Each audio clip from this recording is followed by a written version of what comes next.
today, and we're going to be spending time with the bones for a while. So we just kind of introduced it yesterday, started talking about it, and moving forward with it today.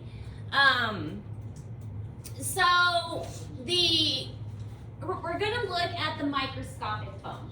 So bones themselves, we are going to practice identification, but we're going to look at how the bones are made and the different parts of every single bone. So all the bones are made in kind of a similar fashion, and they all have these different parts. We do have a bone model, which is up here, which is kind of neat, and it's going to show a lot of these parts that we're going to be talking about. So if you want to take a look at it at some point, you're welcome to, because it does show all of these things. So there is a matrix, which is the fluid where the bone cells live. So we've talked kind of about the matrix before, extracellular matrix, if you remember that. This matrix is a fluid that the cell typically produces that surrounds the cell. It kind of provides like a little bit of cushioning and a little bit of nourishment, and it also serves as kind of that intermediary between the blood vessels and getting the nutrients to the individual cells. So the capillaries drop off the nutrients go into that extracellular matrix, and then from that extracellular matrix it goes into the individual cells. So there is a matrix that is surrounding the bone cells. Now the bone cells themselves are called osteocytes. Osteocyte, anytime you see the word cyte, that's referring to cell. And so osteo is referring to bone. So you'll see the osteo prefix a lot in this unit. But osteocyte are the individual bone cells.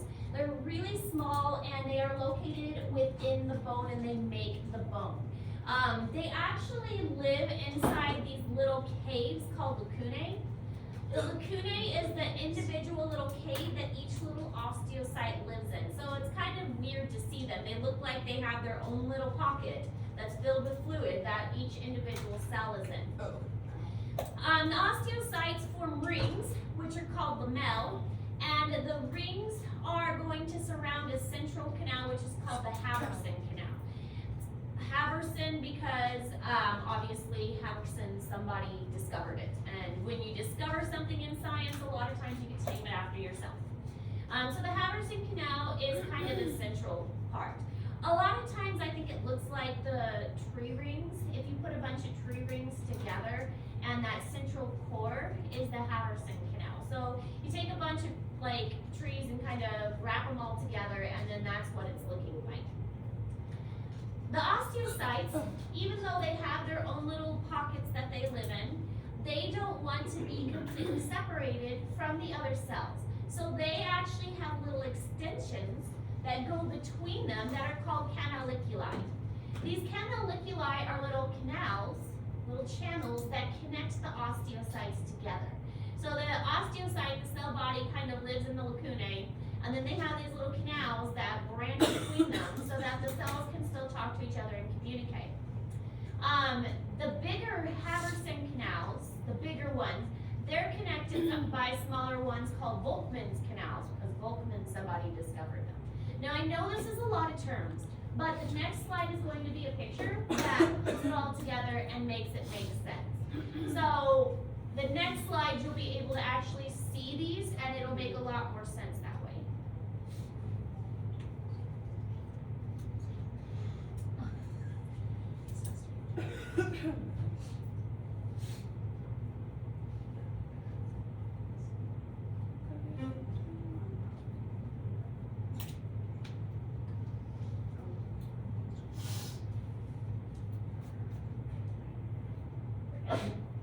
Bless you.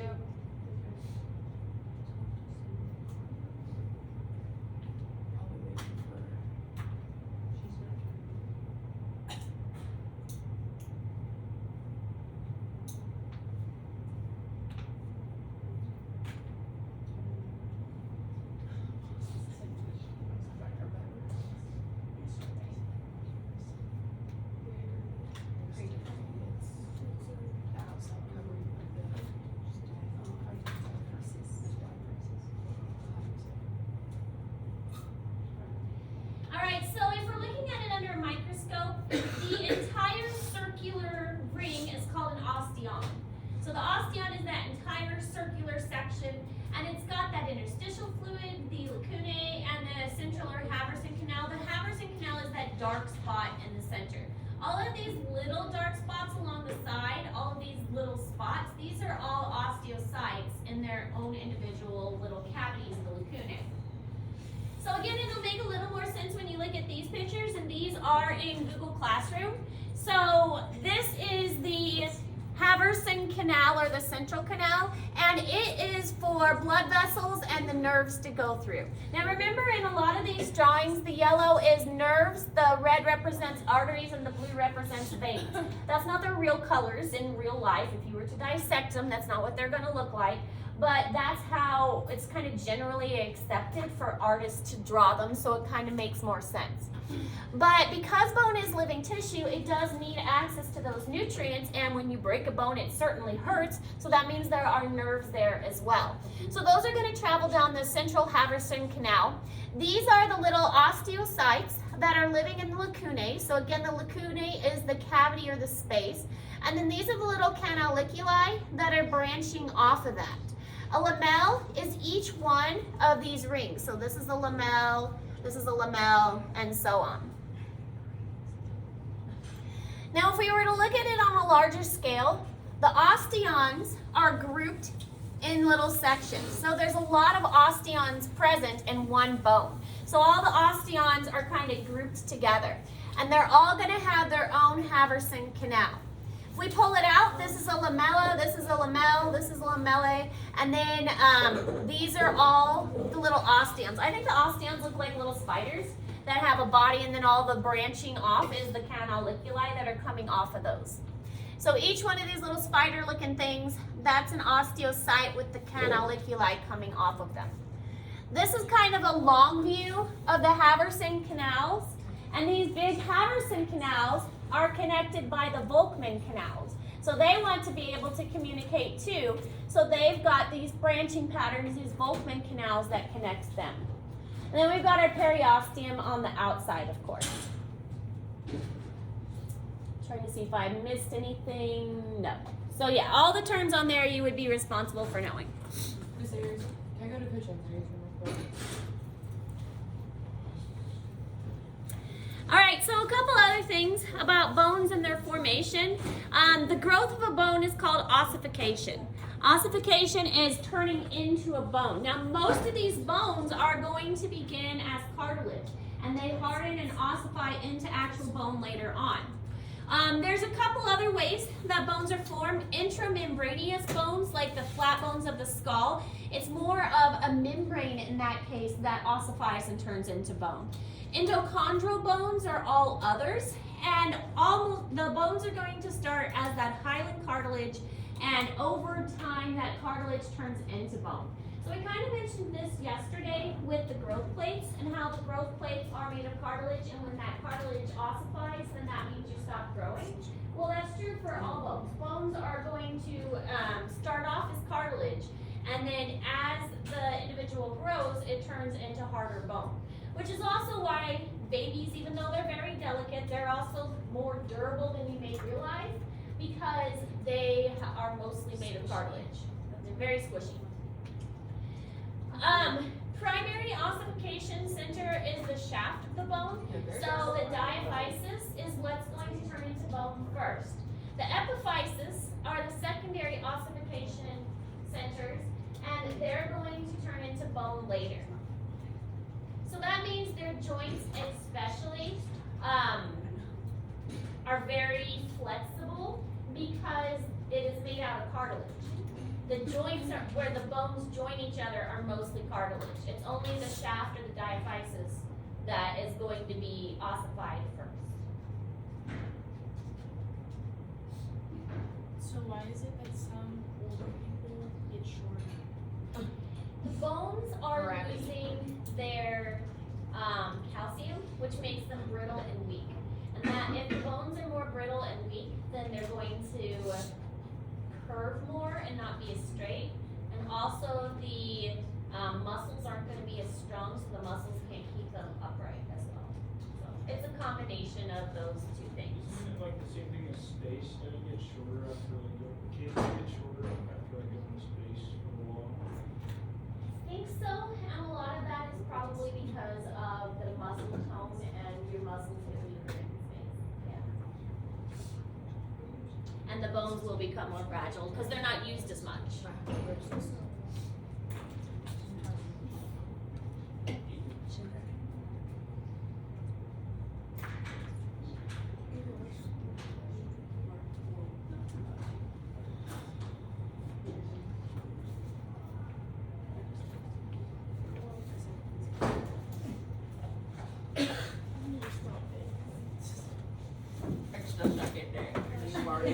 Ashy carries and Wendy's.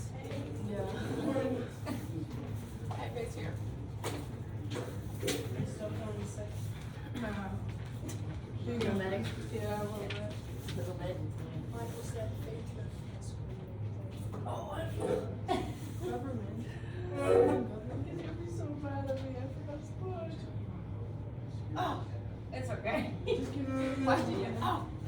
All right, so this shows how a bone is growing in a child. So in the embryo, it is very much cartilage. You're starting to get a little ossification in the center. You're starting to get a little bit on the side, but most of it is cartilage. In a fetus, right before the baby is born, the epiphysis, the secondary growth centers, are starting to ossify a little bit, but the diaphysis is pretty ossified. You'll see that in order for ossification to take place, it does need a vessel to penetrate that area and bring the nutrients to that area. So it only starts to turn to bone when you start to get a vessel there. In a child, you can see that there's a lot more bone present, and the epiphyseal plate, or the growth disc, is cartilage. So this will turn into bone in an adult.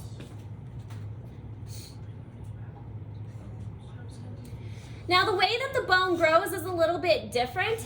This part of the cartilage, this is going to extend outward, and this bone here gets replaced with more bone, so it continues to grow outward. And there's new bone that is made here. So the cartilage extends this way, the bone extends that way. There's also some reshaping that's going to take place. We'll talk about that a little bit more toward the end of our lesson. Is Emma still in this class? Yeah. Oh, sure. She's here yesterday. All right, so epiphyseal disc, we already mentioned that yesterday. This is the growth plate that allows us to grow. It's between the epiphysis and the diaphysis. And this disc will harden and ossify when the individual stops growing. Osteoblasts and osteoclasts. Osteoblasts and osteoclasts, they are cells that reshape the bone. Their job is to either destroy some of it or build some of it. Osteoclasts dissolve. So they are the ones that are destroying, and osteoblasts are the ones that are rebuilding the bone. So clasts destroy, blasts build. So the osteoclast cells will basically come in, they'll dissolve some of the bone, they'll release the minerals, and this helps with reshaping the bone when it's growing. Making it the right shape, making so there aren't any projections or spurs or anything like that that's not supposed to be there. The minerals that are released do get reabsorbed later on.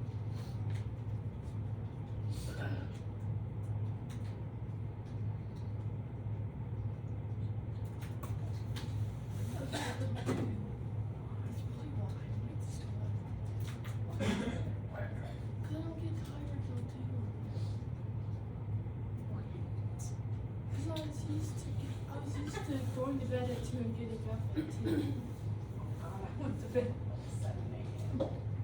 Yeah. School starts and it's my time to go to bed. That's so bad. Why do your parents let you guys stay up so late? I don't know. Because we're adults and we're 18. They're already asleep. They don't know about it. Brian's staying asleep for hours. I don't think so too. That's just a waste of the whole day. Sunday, I woke up at 3. The latest I'll sleep in is 11. 3:30 p.m. Although I do look forward to that because my children during break woke me up at 6:37 the whole break. Oh my gosh. I would punch my Why do we do that at the same time? So I know that teenage years there is hope and I will get sleep again. Oh my God. I don't want to know what's I took lots of naps over break. Really?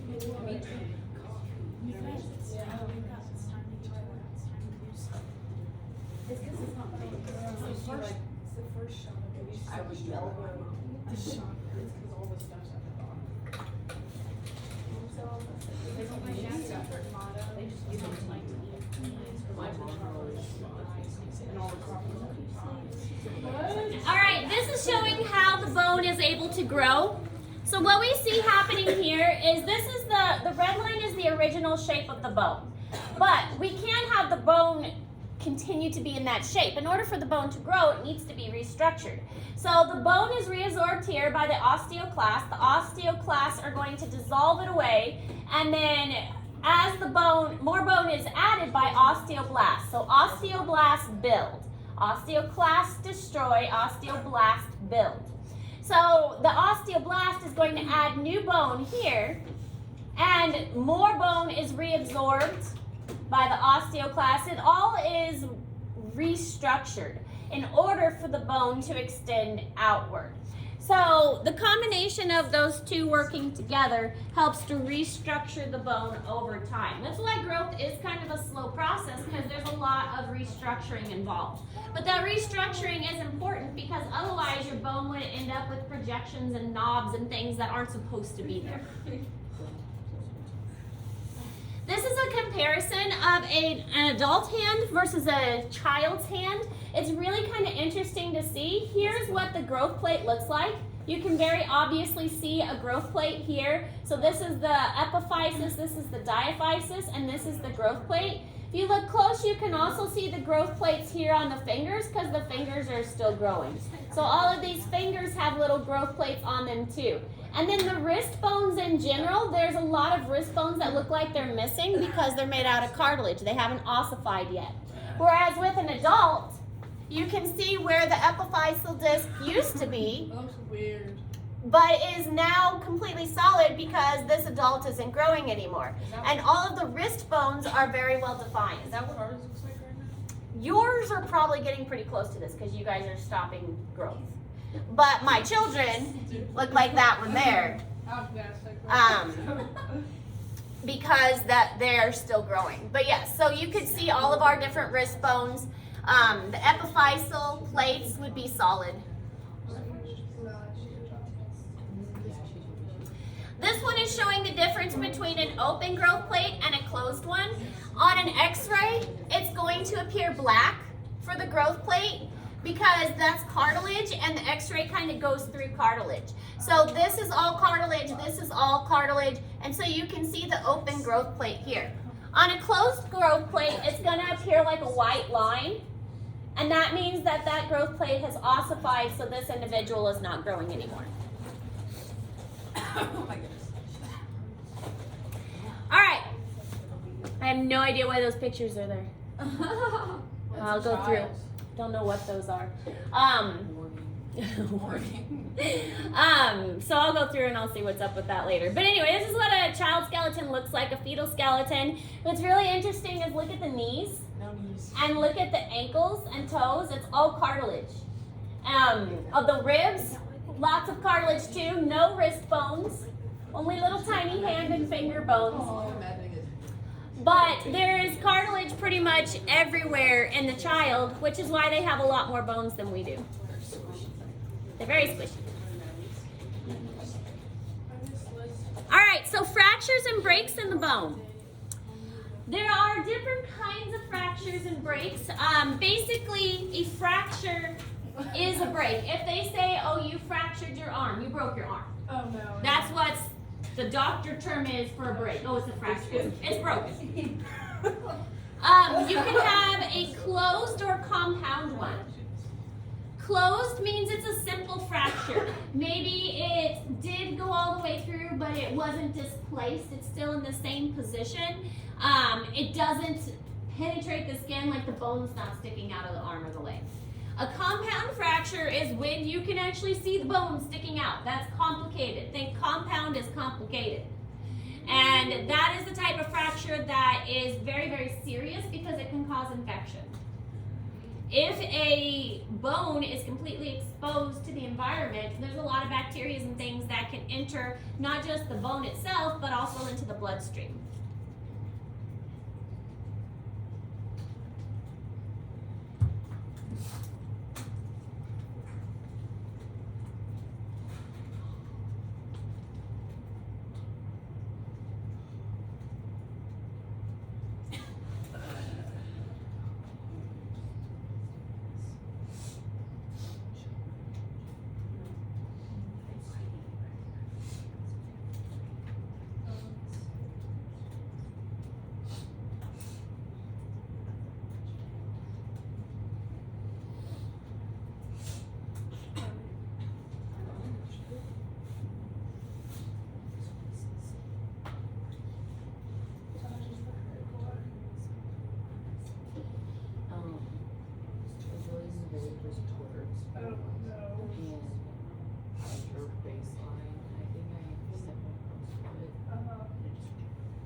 was still going on. And then I went out for a little bit, like 2 minutes, and then the other team started scoring. And so I went back in, and I was just, it hurt bad. I'm really slow, but All right, now you don't have to write all of this down, but you do need to write down the red. That healing time is 6 to 8 weeks. Bone fractures are treated by reduction of and immobilization. So basically, you put the bone back together and then you hold it in that position so it doesn't move out of position. If it moves out of position, you're basically just re-breaking it. So that's why you get a cast or a splint or a boot or something like that to hold it in place. Now, with more complicated breaks, they sometimes put a rod in with screws to make sure all of the pieces are held where they're supposed to be. Closed reduction or bones are manually coaxed into position by a physician's hand. So if the bone is broken, a lot of times they can put it back into place carefully on their own. Open reduction, these are the ones that require surgery in order to put it back into place. So think of more of a compound break where it was shattered or there's multiple pieces or something like that. And then sometimes it has to be put in place with pins or wires or screws to make sure the bone heals the way that it's supposed to. Bones in general heal very fast. If you think back to our tissues unit, we learned that cardiac muscle in general, does not heal very well, and nervous tissue does not heal very well. Cartilage does not heal very well, but bone heals pretty easily. My son broke his thumb when he was 3 years old. He was put in a cast, and then he promptly dumped his cast in the water. In 10 days, he had to have his cast taken off because he put it in the bathtub. And so they were like, oh, let's just do an x-ray just to see. And by the time they x-rayed it, it was already healed after 10 days. Because kids are incredibly good at healing. And kid bones are pretty much made of cartilage. So he was able to repair his thumb just by being a kid. He's 8 now, and he's the one that broke his finger recently. And that one has taken longer for him to heal. He was in a splint for about a month, and then they taped the 2 fingers together. But now he's pretty much good with it. So 6 to 8 weeks. These are the different kinds of breaks, and there will be a question about this on the test. These pictures are in Google Classroom for you. So a green stick, think of like when you try and snap a branch, but the branch doesn't snap all the way because it's still it's still got a lot of flexibility to it. That's what a green stick is. There's a break, but it didn't break through all the way. A fissure is kind of a longitudinal break. So there's definitely still a break there. This is more like due to stress or tension or something like that. There's a break, but the bone hasn't been moved or dislocated at all. A comminuted fracture, it pretty much shattered. And now there's lots of little pieces. With that one, it'll probably require surgery to go back in and make sure there aren't little pieces of bone somewhere they're not supposed to be. And they'll also need to position those bones, or they might just take the bones out completely and put like a rod in to hold it in place. A transverse fracture, those are fairly common and they're fairly simple. As long as the bone isn't twisted, they can put that back together and put it in a cast to keep it in the position. Oblique fractures are also pretty common. They're kind of a diagonal. And again, just positioning that back into place is not too hard. Spiral fractures are like if you took it and you twisted. So this one would definitely need to be twisted back into position before the cast could be put on. Yes? Last night at our basketball game, during the JV game, one girl did something to her ankle and her bone was literally popping out. What was that? Last night. It was so What? nasty. Allergy? No, on the other okay. team. That's scary. The bone was out. So it's hard to say because it could have just been dislocated. I just looked up and I saw her screaming and they were carrying her off the court. I was like, oh yeah. And then you sprained your ankle. It could have been dislocated or it could have been broken, but either one's not. Yeah. This is what you would see if you were a doctor diagnosing a break. An x-ray is usually usually the first method they're going to use to determine if there is some kind of fracture. So this is of a foot, and this is looking at the metatarsal of a foot, and you can see here that there is a line right there. And that line is where the break is. Here's another one, you can see it a little bit closer up, but that is a fracture within the metatarsal. So a doctor could see that in an x-ray and say, yeah, you broke your foot. Depending on where the break is and what kind of break it is, they can determine if you need a cast, if you need a splint, how long, things like that. Now, when the bone heals, it goes through a couple different steps. This is also in Google Classroom. Because of the periosteum, you are going to have some swelling because the blood has been damaged in that area. The vessels have been damaged, so there will be bleeding. It is possible to get internal bleeding, and it is possible to have blood clots from a broken bone. So if the break is very serious, you do want to pay attention to whether blood clots form later on. You get a hematoma or a blood clot that forms in that area, and then fibrocartilage is going to start to come in. Since we've already got good blood flow established, it's pretty easy for the materials that are needed to fix it to come to that area. Then you have a bony callus that is going to form, and eventually it's going to join back up. Now sometimes there's going to be a little bit of a bump left over, so you can see where the break used to be. Especially if the break was pretty severe, you'll be able to see a little bump from where the break used to be. Yes? So how do you know if you only sprained it? What would that look like? Yeah. A sprain is more of a muscle thing and not so much a bone thing. A sprain would be like if you twisted your ankle and it stretched the muscle farther than it was supposed to. Does that make sense? Yeah. I don't know if this is the same thing you're talking about, but I broke my nose like 3 years ago, and like I can feel a little bump right here. Like there's like bone or something. So Yeah, so you probably have a little bit of this callus, which is a little projection of the bone. And it's probably fine, it's just it didn't remodel correctly. I'm getting one. I don't care. Are you actually?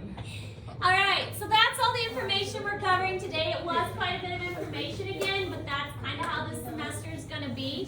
No new assignments, just working on the 2 crash courses because we didn't really have a lot of time to work on those yesterday. Questions? I'll wait. Alright, get to work. And remember, don't forget to be looking at the pictures that are in Google Classroom. Those are going to be really helpful as the test comes up.